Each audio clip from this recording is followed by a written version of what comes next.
Buongiorno e ben ritrovati con una nuova edizione del TG Flash di New Sicilia. In apertura falsi corsi mai svolti ma dichiarati come regolari per ottenere fondi pubblici e personale obbligato ad accettare compensi ridotti e a restituire parte dello stipendio. Questo è quanto avrebbero scoperto i carabinieri all'interno di una cooperativa scolastica a Cefalù nel Palermitano. 9 persone tra dirigenti e tutor sono attualmente indagate. Arrestato un ventenne a Termini Imerese accusato di aver messo a segno oltre 10 furti d'auto insieme al cugino e allo zio ora indagati. Le indagini dei carabinieri tra video, tabulati e pedinamenti hanno ricostruito una lunga serie di colpi messi a segno dal trio.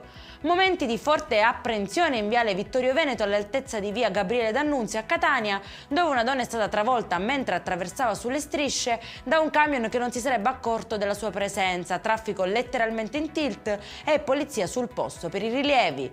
Traffico impazzito anche a Palermo, dove 3 auto si sono scontrate all'altezza di via Oreto sul viale della regione siciliana. Una Lancia Y avrebbe perso il controllo, scavalcato il guardrail e centrato 2 vetture che arrivavano dalla corsia opposta. Il conducente, un 24enne, sarebbe in gravi condizioni.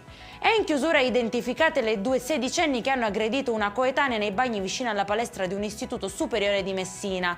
La vittima, attirata fuori dall'aula con uno stratagemma, è stata colpita con calci e pugni riportando 8 giorni di prognosi. I carabinieri sono risaliti alle responsabili grazie alle immagini di videosorveglianza esterne alla scuola.